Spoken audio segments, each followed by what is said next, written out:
Welcome back, ladies and gentlemen, to the latest edition of the Woke Bros. Of course, I'm your co-host, Big Waz, aka Wosni Lambre. Joined as always by my partner on the west side of Los Angeles. The sun is shining. The waves are crashing against the sand. Nando Vila, what's going on, my brother? Doing well. Can't complain. That's good. On today's show, we're going to give you an update about what's going on in Bessemer, Alabama, as far as the unionization effort at the Amazon factory over there. Give you a quick download and update about what's going on. Seeing my man Danny Glover down there trying to show support and solidarity with the workers. Still no Joe Biden, but that's neither here nor there. But first, we gotta get into the troubles, the misfortunes, the rise and the fall of one Andrew Cuomo. Yes, that Andrew Cuomo, every freaking liberal's favorite zaddy during the pandemic. Everybody was like, yes, Cuomo, look at his press conferences. Oh my God, his press conferences where he reads numbers and he talks really calmly. And he believes in science. He's like, got such a great, like, older, zaddy vibe. And I love him. And, why don't he just run and be my president? Everybody just loved Andrew Cuomo. Back in April, back in May, he was America's dad, calming them down off the ledge about social distancing and bringing the numbers down and flattening the curve. And, you know, you'll remember at the time that on this show, we tried to point out that Andrew Cuomo actually truly sucks. Some of the bullying that he's done in Albany, the guy has done nothing but cut programs as far as safety net programs.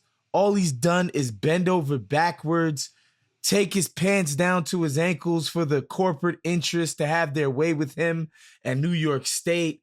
All he's ever done is work to, basically enrich himself, his own political ambitions. Obviously, he wants to be president one day and, scratch the back of the most powerful corporate interests, whether it be Wall Street or any of the other powerful moneyed interests in New York State. That's all he's done his entire freaking career. And you can go back to back when he was, attorney general or whatever. And yeah, we said that, but whatever. We let y'all have y'all little parade and we let it go. But this week and last week... Vindication.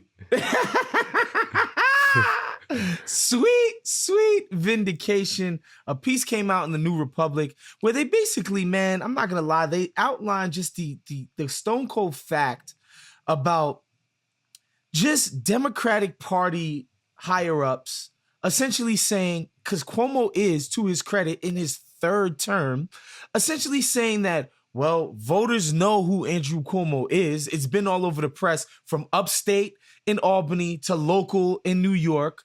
It's been all over the press. The voters know who he is, but they like him for being this gruff, hard-charging guy. Wrong. Voters think Andrew Cuomo is that nice, sweet man who they see on their TV every week. And it comes out, Nando, that the guy who was an expert at handling COVID was lying the whole freaking time about death rates in nursing homes, about just the death rates in New York State, because they feared, retribution from the federal government. Of course, it's now come out. He's been accused. He's been Me Too'd. It's been said that a staffer said that he tried to forcibly kiss her in the mouth. Also said that he wanted to play strip poker with her. And so, Nando, we were talking before the show that Cuomo is he's the perfect Democrat. Perfect for the libs. He looks good on TV while doing nothing. Nothing. Even if you want to say he was the greatest coronavirus expert of all time, he's not even that. Yeah. doing nothing for his constituents, and yet his popularity soared for it. Yeah. No, I mean, it's worth like stepping back and seeing what he's being dinged on right now. And it comes back to a policy that he implemented early on in the pandemic, in which in the nursing homes, in which when someone tested positive for COVID, like a senior citizen tested positive for COVID, they would kind of remove them and isolate them, and then and they would usually go home, or stay with a relative or whatever. And then Cuomo instituted a policy which was criticized at the time, and it was kind of baffling, in which they were bringing back a lot of these older people back to the nursing homes before they had tested negative, before the coronavirus had kind of gone through them. And he brought in as many as 9,000, like between 9 and 10,000 older, sick senior citizens back to the nursing homes, which obviously created like a huge death spiral within these nursing homes. I mean, old people are the most vulnerable people to the coronavirus. If you're bringing in people who are sick to the nursing homes, instead of isolating them in a particular facility or quarantining them and whatever, then that's what he should have done. Instead, he brought them back into the nursing homes, and then he lied about how many people he brought back, and then he lied about how many people died inside these nursing homes by like a lot. Like he claimed that it was only like 8,000 people. It was actually more like 15,000 people. Like, journalists have investigated this, and it was explicitly to, like you said, avoid these federal government investigations into his handling of the coronavirus. This is all at the same exact time he's doing this, just catastrophic leadership. He is going on TV every single day, doing these press conferences, which like every liberal just ate it up. I mean, there was like a cover. I remember there was like a cover. I don't know if it was like Time Magazine or something, and it was like, the next, great hope. He wrote a book about his leadership during the coronavirus pandemic. A whole freaking book while this is all going on. He wrote it. So he's profiting off of it. They gave him an Emmy for his freaking press conferences. They created a new category and gave him an Emmy for like his excellent use of press conferences to, reassure the people during the coronavirus pandemic. All the while, he's just being an absolute disaster. And again, it is like a feeling of "I told you so" for us, because the left has always been a critic of Cuomo. I mean, Cuomo has been challenged 2 times from the left. Was that for Teach Out? And then Cynthia Nixon, the actress from Sex and the City, ran against him from the left, because the left has always known that he is a corrupt, conservative Democrat. But none of that substance gets through to a certain type of liberal who only sees him as the guy you see on TV. Yep. That's the only sees him as the guy you see on TV. And it just speaks to how politics in our era has turned into a reality TV show. I mean, it's one of the reasons why Trump did so well in our political system, because he was an experienced reality TV star. But that's what politics has become. It's like, oh, you like your certain characters on the reality TV show. You like your little subplots and your little, your little fights and your things. But like, it's not something that we engage in any sort of substantive way anymore. It's just another TV show. And especially when you remember, it's not hard to remember what it was like back when the pandemic first sort of got to America, and everybody was so glued to their television, right? Like, all we did, well, not me, but most people did was watch TV, get the latest COVID updates, and it was like an ongoing 24-hour TV show on the cable networks. And then Fauci would come along and do his storyline, and then Donald Trump would do his storyline, and then Cuomo would do his storyline, and then on and on and on it went. And yes, like you said, juxtaposed against Donald Trump's sort of performance on the national stage as it pertained to COVID, here was Cuomo coming on and just reading stats and saying like, yo, we should stay indoors, we should stay at home, don't socialize, socially distance. These are the numbers, we're gonna get them down. The more we isolate, the more the numbers go down. That's literally all this dude did. That was enough. That Yeah. was enough to get everybody so damn excited. And I remember at the time, um, and rest in peace, our brother Michael Brooks. I remember at the time we talked about, yo, this dude just slashed a welfare program for nothing, funding for it, just Medicaid. a Medicaid joint. He Like, slashed Medicaid in the middle of a pandemic, because as state tax revenue went down, instead of taxing the rich, he cut Medicaid, which is healthcare for poor people in the middle of a pandemic. That's what he did. mind you, Medicaid, man, Medicaid in New York, if you have that, you are getting taken care of. It's basically like having the best healthcare that you can that you can have around in New York State when you're on Medicaid. I've been on Medicaid before. It's incredible, you know? Yeah. And so of course that's what he did. And I remember us commenting on it like, yo, this dude's approval rating and Q rating is going out the freaking roof right now. At the same time, he's slashing, like, first of all, so just so people understand, like, in order to qualify for Medicaid, you either have to be unemployed, which is how I got it, or you have to be, you have to be making, I think it's like less than 20 G's. Yeah. Like, prorated, your salary at the time has to be yearly less than 20 G's. That's who gets to have, like, you either are the working extremely poor or you have no job. And that's who he slashed Medicaid on in the pandemic. No, I just want to read some of these numbers from Ryan Cooper's write-up in The Week about this scandal. He writes, the nursing home scandal has been bubbling for nearly a year now. It starts with Cuomo's inexplicable decision back in March 2020 to order nursing homes to accept recovering COVID-19 cases, even if they were still testing positive. A recent Associated Press investigation found that at least 9,000 recovering patients were sent back to nursing homes and long-term care facilities, a number that is 40% larger than his administration had previously admitted. This unquestionably worsened the pandemic as it ripped through New York's elderly population.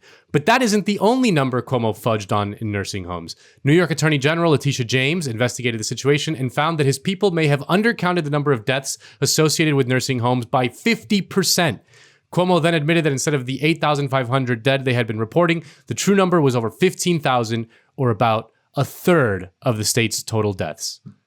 This is a man who, it's a cover-up of mass death, is what it is. Like, plain and simple. There's just no other way to put it. It's really shocking. Like, and you know, again, we're talking about one of the most powerful Democrats in the country. This is the governor of the state of New York. You know, New York City is the most richest, biggest, and most important city in the country. New York State, if it were a country, would be like one of the largest economies in the world. Like, this is like a very, very powerful man. This is a man that liberals were desperately pining to run for president. You know, they were saying that, remember, there was like talk that he could, you know, when it looked like Bernie was going to win, and you know, like they were talk that they, or he that was they so popular at the time. It was like, yo, throw Cuomo in there. Throw Cuomo in there. Or when it would look like Biden was going to win, and no one really liked Biden because he's like, you know, losing his mind. They were like, oh, maybe they can switch in Cuomo in the convention. Do you remember that whole talk? Yep. You know, like they were going to replace him with Cuomo. And this it's like, is how this guy is a monster. This guy is in the Democratic Party. And again, people are like, well, what kind of show is this? Is this a liberal bashing show? Is it a Dems bashing show? Yeah. Do something that we don't have. Like, how do you not bash this? Make me understand why it's justified that, Andrew Cuomo deserves to be one of the biggest stars in the entire Democratic Party. Like, that doesn't make any sense. And again, you read this stuff behind the scenes where he's calling guys and saying, I'll ruin your life. I'll ruin your livelihood. You'll never work in this town again. And he takes this aggressive bullying posture with everybody in Albany. Like, basically, you're either working for me or I'm going to kill you and disgrace you. At every turn, right? Again, how many times is he it's okay to be nakedly ambitious, but the people who do that the best are like, yeah, I'm gonna become president one day, or I'm gonna become whatever one day, but how I do it is I'm gonna empower a bunch of these people, and so that they're loyal to me forever. And so you can say, Yeah. look, I did all of this shit, but look at what I did for all these people too. You know, that's the best politicians do both, right? Like you're nakedly ambitious in service in by way of servicing a bunch of people and engendering some type of loyalty, right? So that it's like, all right, you're in your third term, but you deserve it. You know what I'm saying? Like you, even if what you did was problematic, the bullying or, you know, forcibly, you know, trying to kiss a chick that didn't ask you, or you know, or you know what I'm saying, or play you know, strip poker when you're like a 60-year-old freaking governor. Like, grow the hell, like, what are you in college? Like, who plays fucking strip poker? You know, like. But again, there's times when people do this, you know, where they're doing this naked ambition and it's in service of something, right? Like, of course, there's always this sort of. You have to be a bit of an egomaniac to be a national or a politician at the level of governor of New York, to think that I'm the one that can do it or should do it. There's like a huge amount of ego that goes into even running for governor in that sense. Like, we get it. Like all of these people are self-interested, you know, but like, dog, Cuomo has done nothing for anybody, and he's one of the most popular figures in the Democratic Party. What does that say about the party? Well, I just want to zoom out for 1 second. The final thing I'll say about this is, if you zoom out for 1 second, Andrew Cuomo is the governor of New York. His father, Mario Cuomo, was also the governor of New York. His brother, Chris Cuomo, is the lead anchor of the most important, lead primetime anchor of the most important television news channel in the country. And they did their little segments where they were like, oh, hey, say hi to mom for me and blah, blah, blah, blah. You know, that is a rotten and sick political culture. You know, if you think about it, like that is just a sick political culture in every way, where like just one family can dominate in such a way. And there's just no commenting about that, like that people are just broadly fine with all that. It's you know, it's the kind of thing that we make fun of in other countries, you know, like think about it, like if North Korea, it's like Kim Jong-un's the president and his brother is the lead news anchor that's like doing the propaganda every day for for the people, you know, like we'd be like, that's crazy, that's ridiculous, but we have that here in this country. Yeah. And so anyway, in the coming days, you're going to be seeing a lot of anti-Cuomo stuff on your MSNBCs and CNNs, your mainstream media outlets. The Times has already done a write-up on him. Politico is in his ass. You know, the New Republic did a fantastic write-up that Nando passed to me. I forget the name of the journalist who Alex did it. Perrine. Alex Perrine, you did a fantastic job. So yeah, just know, you know, when we try to tell you about these cats, man, it's not because, you know, because I think ideologically, I think people might think that you and I are very rigid, which I think we pretty much are ideologically rigid, like absolutely. But the thing is, we're consistent.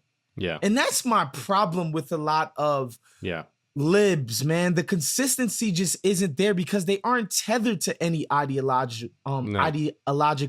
sort of discipline. It's just about personalities and who makes me feel good about watching them on TV. They're not tethered to anything. No. And so you're going to hear the excuse making from libs for Cuomo. You just like you heard the excuse making for Biden and all the racist shit with the crime bill and what he said about places like Haiti and all the, like, you're going to hear all the excuse making when libs pretend that their ideology is about racial harmony and tranquility and doing this. And it's not. Yeah. And it's, or competence or believing in science and all this crap, you know, like it's none of that shit. It's really like just about who makes me feel good when I watch the TV. That's it. And so, yes, we are ideologically, you know, a bit rigid. Yes, 100%. But man, wouldn't it be nice if the freaking libs were too? Holy moly. Anyway, that's our Andrew Cuomo down in flames. Well, the problem is that he's going to get the last laugh. Like, I don't think he's going to resign or lose his job. Nothing's going to happen. Nothing's going to happen. The default thing in this, I was talking to a friend of mine yesterday about a bunch of shit. This, Trump, whether he's gonna like, and I'm like, the default is nothing's gonna happen until proven otherwise, because that's what we live in now. A zero accountability. If you just kind of ride it out, you'll be fine. So, yeah. But hey, they canceled my man PJ Vogt. They did. They got him. I'm still tight Nailed about him. that one. Got Still him. tight about that one. Anyway, we move on, man, to a story that we've been monitoring very closely here on the Woke Bros. The unionization drive effort at the Amazon factory in Bessemer, Alabama. To recap, guys, this Amazon factory is warehouse, sorry, is predominantly, they don't make anything, they just organize it, is predominantly Black, predominantly poor people, predominantly women. Yeah. These are Black women Yeah. coming together, trying to organize for livable wages, safe working conditions, benefits, medical benefits, and just like maybe a 401k, maybe a pension. Yeah. I mean, would it kill the richest man in the history of richness to do this for the employees who have helped him attain all of these riches? By the way, at a cost of what? Jeff Bezos won't be able to afford a fleet of his own fighter jets, his own freaking planet if he wanted to by doing this? No, of course not. Cost him nothing. Yeah. But it's just about the principles. You have to crush the worker at every turn. That's how these oligarchs think. Anyway, we wanted to update you guys on the situation there. Again, my man Danny Glover went down there. Yeah. I talked about it on Hoops Adjacent with David Aldridge and my man Marcus Thompson. And, because we take questions every week from our listeners. And one of the questions, Nando, was what can do NBA players have a place in the struggle? Yeah. And if so, what should they be doing? And I was like, you know what? LeBron James can't go against Amazon. No. LeBron James, while he's fighting, while he does understand he has an adversarial relationship with the oligarchs of the NBA that he's business partners with, meaning the owners, he's a partner of Warner Media. He's a partner of Nike. He's probably one day might want to partner up with Amazon. He's got his own production company. Exactly. So I don't think LeBron James can come out against Amazon in this way. I find it hard to believe that a dude that's worth probably upwards of $500-600 million personally could go up against Amazon. Maybe I'm too cynical. I just don't believe he could back a unionization effort that could possibly unionize all of Amazon's workers globally. LeBron James can't do that because he is too freaking inextricably linked to the ruling class. He's part of the ruling class at this point. Like, and I don't hesitate to say that. Like, he's kind of one of them. If not, he's one of their middle managers. And that's not even to denigrate him. That's not to say what he's doing in I Promise in Cleveland, Ohio, or whatever. He can't do it. I find it hard to believe that LeBron could go up against Amazon this way explicitly. But could somebody like Boogie Cousins or Eric Bledsoe, two guys who are from Alabama, native to Alabama, who, will probably end their careers close to Eric Bledsoe would be close to 150-60 million in NBA earnings, and Boogie would be 100 something in NBA earnings. They're not going to become, uber capitalists in their afterlife, and they have money that can take care of them for the rest of their lives. Should they be down there? Should they be stumping for those Black women in Alabama? Hell fucking yeah. 100%. Well, I mean, you bring up an interesting point because we talked about during the George Floyd protests when a bunch of NBA players essentially went on strike, and Barack Obama came in and told them to go back to work. But LeBron James called him personally because LeBron has that man's number, and Barry was like, "Yeah, tell him organize a vote drive, vote. Tell him to vote, vote." Yeah. Yeah, I mean, but we talked about at the time, like, you know, the NBA players have power if they strike. You know, that's how you have power. You have power when you organize your workplace and you strike. That's when you have power. And like, I was thinking about this Amazon union story in the context of what happened last summer in the George Floyd protests, which weren't that long ago, but I don't know. I don't know about you, but to me, it seems like 5 years ago now, when everyone was out on the streets. What do we got to show for all those protests? Like in terms of meaningful change? Nothing. We got nothing. Nothing. Which I don't want. I don't mean to like say like people shouldn't do it. I know that it's an expression of public. No, it's that energy could not be harnessed towards anything specific. In the way that if you take that energy and carry it into a worker strike, it can be. Yeah. Yes. So that's my point, is that like, if you care about these things, organizing Amazon would be the best way to achieve equality and progress for marginalized people, marginalized communities, oppressed peoples. That's how you achieve change. It's through labor power. If you have the street protests and you don't link it to labor power, you will get nothing. Literally nothing. Nothing. Maybe little things here on the margins, maybe like a little tweak there, here and there. Nothing major. Nothing. If you link it to labor power, you will get something. And the NBA players are some of the most high-profile unionized workers in this country. Yes, they're richer than you and me, but they're workers. And they understand the power that their union has. Their union has tons of power. You know, they can chip away at the owner's profits and take it and claw them for themselves. And you know, another thing that I think people need to also remember about NBA and labor power, the owners always position the collective bargaining agreements as them being the mighty rich owners. We're so rich in our other endeavors, we don't need an NBA season. Please, we can fight for as long as it takes. Man, we was a month into the pandemic. Tillman Furtada took out a $300 million loan at 20% interest because he's already so fucking highly leveraged.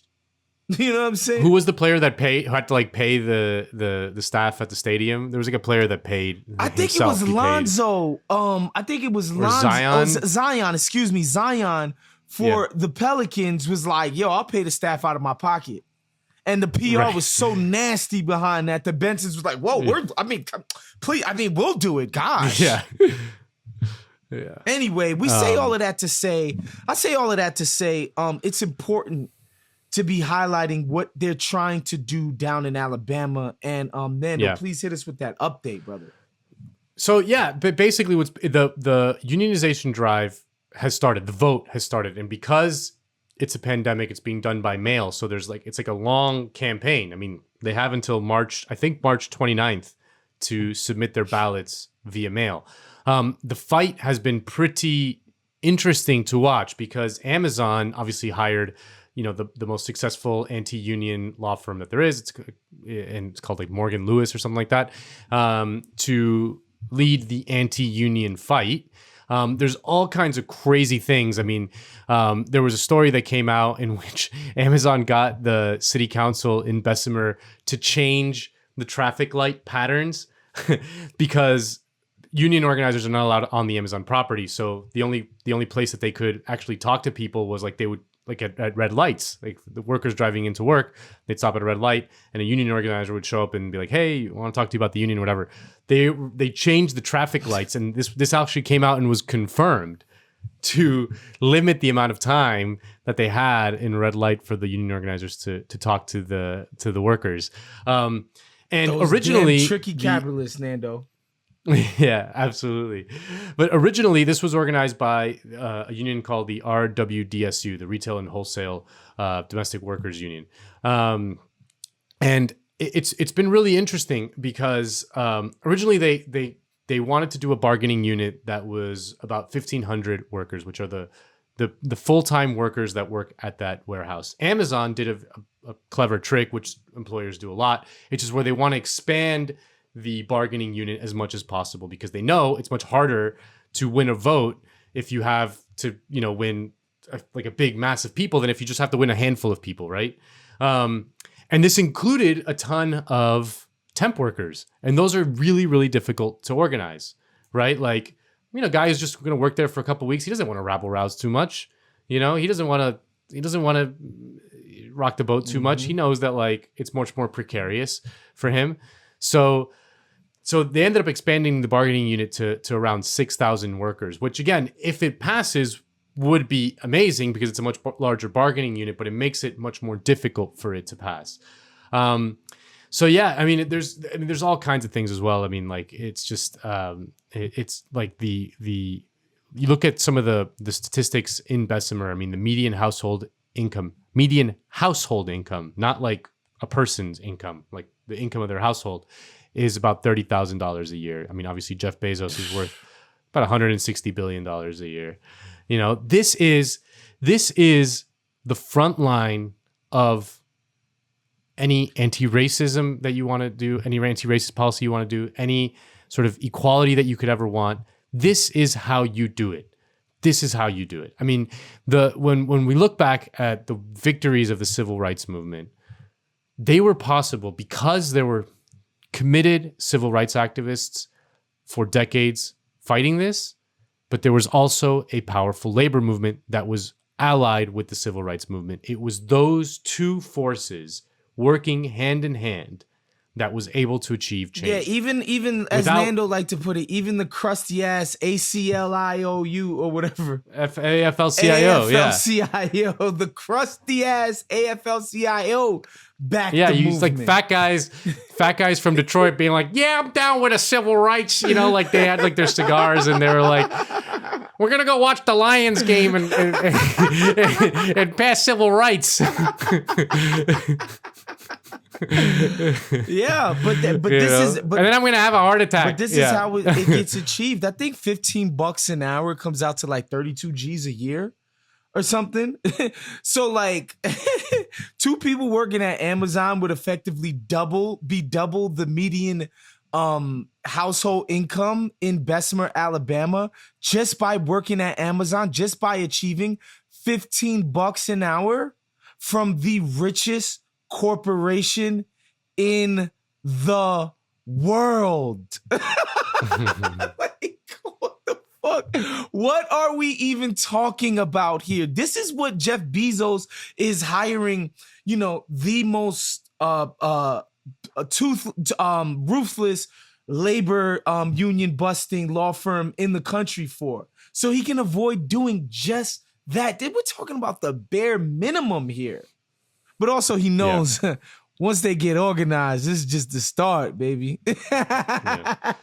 Yeah, I mean, that's the thing is, Amazon strike a unionization drive within Amazon would strike at the heart of the system. Amazon is about to become the largest employer in the United States. Right now, the largest employer in the United States is Walmart, but Amazon is growing so fast that it's going to pass Walmart very soon.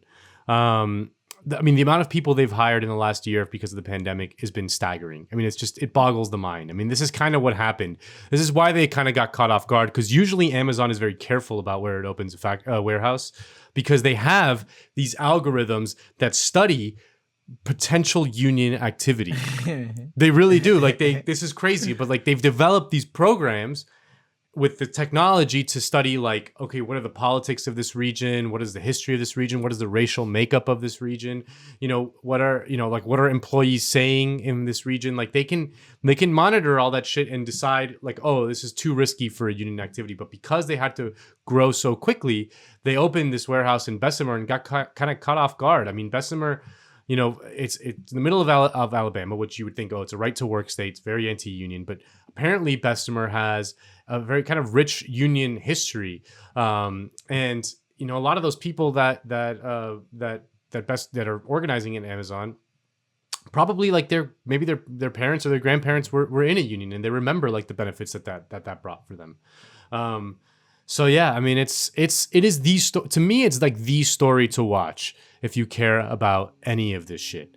Like this is it. This is how you translate what happened last summer with the George Floyd protests into lasting, meaningful change. It's through labor power. That's how you change the system. Because you have to threaten the bottom line of the oligarchs. They don't move any other way. Like, they just don't do it. Even when you see them co-opting the stuff of Black Lives Matter and some of the, revolutionary rhetoric and the sloganeering and all of that, it's because they've made a calculation like, all right, this is good for business. Let's do it.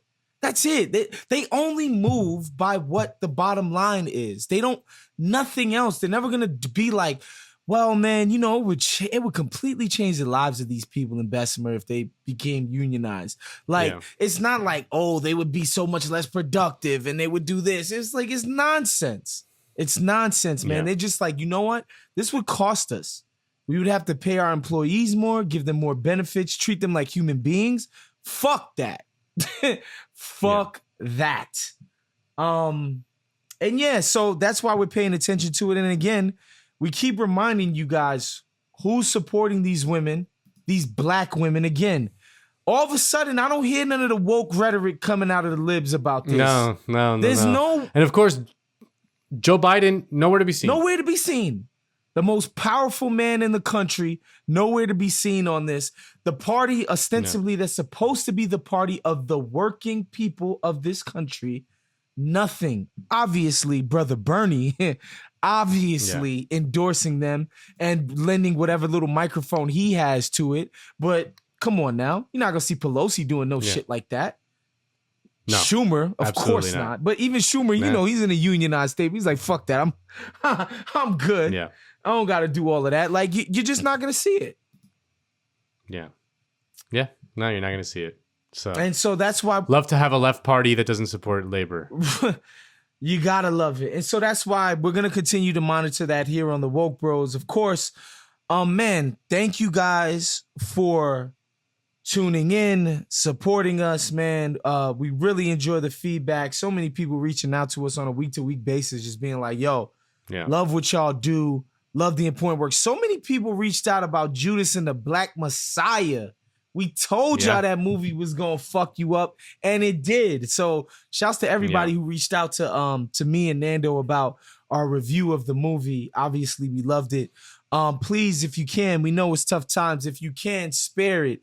Become a Patreon at patreon.com/Count the Dings. That's how we're able to bring you all this wonderful Count the Dings content. Make sure you subscribe to everything, the Count the Dings feed, listen to the mailbag, listen to Cinephobe. Of course, growing up the same Wednesday service, crazy, sexy, cool, man. They keeping it sexy, crazy, and cool over there. And just make sure you keep, staying in tune with us, man. We got a bunch of dope things coming up as the year rolls out. Really excited about it. So thank you guys. We'll see you next week. We're out of here. Later.